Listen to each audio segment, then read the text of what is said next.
అందరికీ నమస్తే అండి. Welcome to our channel SNT Zindagi. ఇంకా వినాయక నవరాత్రుల హడావిడంతా అయిపోయిందండి. ఇగో ఇప్పుడు ఖాళీ దొరికింది, అందుకని వీడియో చేద్దామని చెప్పేసి ఇంకా మీ ముందుకి గణేష్ నవరాత్రుల వీడియో ద్వారా ఇలా వచ్చేసాను. మా ఇంట్లో పూజ అండి. ప్రప్రథమంగా మనము వినాయక చవితి రోజు మా ఇంట్లో ఫస్ట్ పూజ చేసుకొని తర్వాత అపార్ట్మెంట్లోకి అయితే వెళ్ళాము. ఇంకా గణపతి అయితే మట్టి గణపతిని తెచ్చుకుంటాము. ప్రతి సంవత్సరం కూడా నా చేతితో నేను ఎన్నో రకాలు అన్నీ చూడనండి, నాకు నచ్చిన పత్రులు అన్నీ కూడా తెలిసినవి ఏరుకొని వచ్చి పూజ చేసుకుంటాను. ఫైనల్గా ఇగో మా వినాయకుడికి అయితే పూజ అయితే చేసుకున్నాను. హంసవాహనం పైన స్వామివారు బొమ్మ అయితే తీసుకున్నాము. ఇంకా ఆ హంసకేమొచ్చి కొంచెం పెయింట్లు అయితే నేనే వేసుకున్నాను. స్వామివారికి అయితే పెయింట్లు ఏం వేయలేదు, న్యాచురల్గా అలా ఉంచేసాను. ఇంకా మా ఇంట్లో పూజ అయిపోయిన తర్వాత సాయంత్రం అపార్ట్మెంట్ కిందకైతే వచ్చాము. మా గణపయ్య అండి, శంకు చక్రాలతో కూడిన గణపయ్య. ఇది 4వ సంవత్సరం అనమాట మా అపార్ట్మెంట్లోని స్వామివారిని నిలపడం. అయితే ప్రతి సంవత్సరం లాగే ఈ సంవత్సరం కూడాను మేము బాగా ఎంజాయ్ చేసాం గణేష్ నవరాత్రులు. అందరం కలిసి వంటలు చేసుకోవడం ఇదంతా కూడా. ఈ అక్క అయితే ప్రతి సంవత్సరం కూడాను అన్న సమారాధన ఆఖరి రోజు అయితే స్పాన్సర్ చేస్తారు. ఈ సంవత్సరం ఏంటంటే నైట్గా లైట్ డిన్నర్ అయితే స్పాన్సర్ చేశారు. దీన్ని లైట్ డిన్నర్ అయితే అనద్దండి, చాలా ఎక్కువ పెట్టారనమాట ఐటమ్స్. పూరీలు, తర్వాత ఉప్మా, వడ, ఇడ్లీ, తర్వాత చట్నీ, సాంబారు, కూర అన్నీ అనమాట. దాంతో పాటు రవ్వ కేసరి అనమాట. లైట్ డిన్నర్ అయితే కాదు, చాలా హెవీగానే డిన్నర్ చేసాము. డిన్నర్ చేసేసిన వెంటనే ఇంకా గేమ్స్ అవన్నీ కూడాను ఆటలు అయితే ఆడుకున్నాము. ఇంకా అపార్ట్మెంట్లో అయితే ప్రతి సంవత్సరం కూడాను గణేష్ నవరాత్రులకు అయితే మేము బాగా ఎంజాయ్ చేస్తామండి, అందరం కలిసి.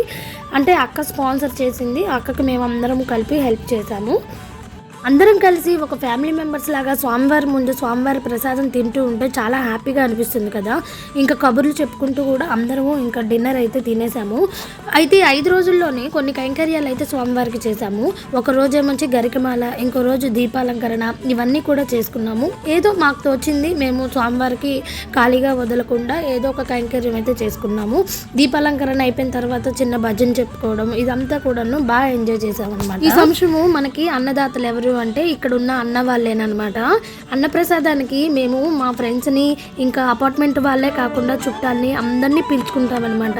వాళ్ళు కూడా వస్తారనమాట. స్వామివారి ప్రసాదం దక్కుతుంది అంటే ఎవరు కూడాను ఇన్వైట్ చేసిన వాళ్ళు మ్యాక్సిమం ఆగరండి, ఖచ్చితంగా వస్తారనమాట. మా అపార్ట్మెంట్ అంటే ఇంకా మా ఫ్రెండ్స్ అందరూ చాలామంది ఉంటారు కాబట్టి మేము అందరినీ ఇన్వైట్ చేసాము. అందరూ కూడా వచ్చారు, అన్నప్రసాదాన్ని స్వీకరించారు. మహానైవేద్యం అయిపోయిన తర్వాత మా అపార్ట్మెంట్లోని అబ్బాయిలందరూ కూడాను, జెంట్స్ పెద్దవాళ్ళు అందరూ కలిసి స్వామివారికి ఉద్వాసన అయితే పలికారండి. ఇలాగా స్వామివారికి ఉద్వాసన ఇచ్చినప్పుడు ఏదో తెలియని ఆనందం, బాధ అనమాట. అయ్యో అప్పుడే నవరాత్రులు అయిపోయా, అదేంటో ఈ సంవత్సరం అయితే ఇంకా వేగం అయిపోయినట్టు అనిపించింది అనమాట మాకు. ఇంకొన్ని రోజులు నవరాత్రులు చేస్తే బాగున్ను అని అనిపిస్తుంది, కానీ తప్పదు కదండి, ఎప్పటికైనా ఉద్వాసన ఇవ్వాలి కాబట్టి స్వామివారికి ఈ విధంగా మా జెంట్స్ అందరూ కూడాను ఉద్వాసన ఇచ్చేశారు. తర్వాత అసలు ఘట్టం లడ్డూ వేలం పాట. ఈ లడ్డూ వేలం అనేది లాస్ట్ ఇయర్ నుండి అయితే మేము మొదలు పెట్టాము. లడ్డూ వేలం అనేది చాలా సెంటిమెంట్ అనమాట. అందరూ బాగా నమ్ముతారు స్వామివారి అనుగ్రహం ఉంది అని.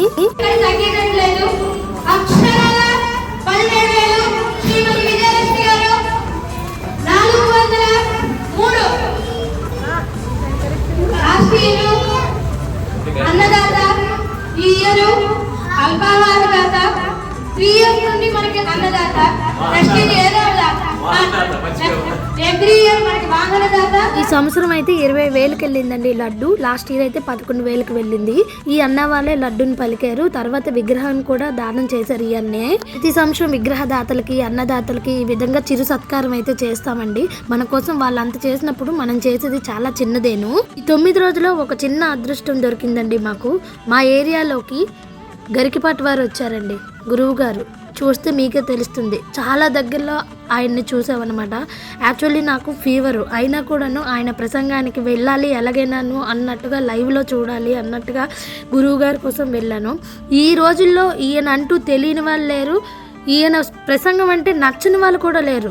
చిన్నైనా పెద్దయినా అందరూ కూడా ఈయన ప్రసంగం వింటారనమాట. అలాంటిది గురువుగారిని మేము లైవ్లో కలిసి ఆయన ప్రసంగం వినేసరికి మాకు చాలా హ్యాపీ అనిపించింది.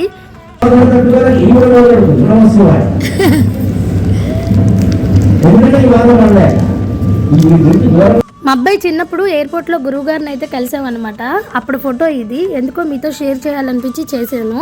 మళ్ళీ ఇన్నాళ్ళ తర్వాత గురువు గారిని లైవ్లో చూశాను అనమాట. ఇప్పుడు ఇంకా మా పిల్లల చేత అయితే ప్రతి సంవత్సరము ఎక్కడో దగ్గర ప్రోగ్రామ్ అయితే ఇప్పిస్తాను. ఈ సంవత్సరం కూడా మాకు ఆపర్చునిటీ వచ్చింది. మా పిల్లల ద్వారా మేమేమంచి ఈ విధంగా ప్రోగ్రామ్ అయితే చేశాము వినాయక నవరాత్రుల్లో. మా తాతగారు మా గురువు గారు నాకు చెప్పిన విద్యను నేనైతే నలుగురికి చెప్పుకుంటా మా పిల్లలతో ప్రోగ్రామ్ అయితే ఇప్పిస్తాను. ఆఖరి రోజు మా వినాయకుడు శోభాయాత్ర అయితే మొదలైంది. ఈ విధంగా బొల్లేరో ఎక్కించేసి పిల్లలందరము కూడాను వాళ్ళ చిన్న చిన్న వినాయకులను కూడా బొల్లేరో ఎక్కించేసి ఇక గానా భజన అనమాట. ఈ ఆఖరి రోజు లాస్ట్ డే భలే ఉత్సాహంగా ఉల్లాసంగా అందరము కూడా పార్టిసిపేట్ చేసి చిన్న పెద్ద ముస్లిం మునగ అందరూ కూడా పార్టిసిపేట్ చేస్తారు. మంచిగా డ్యాన్స్ చేస్తారు, అన్నీ చేస్తారండి. కరెక్ట్గా స్వామివారికి ఇమర్షన్ అయిన టైంకి బాధ వేసేస్తుంది అనమాట. అయ్యో అప్పుడే అయిపోయిందా అన్నట్టు. బట్ వెళ్తే కదా మళ్ళీ వచ్చేది స్వామివారు.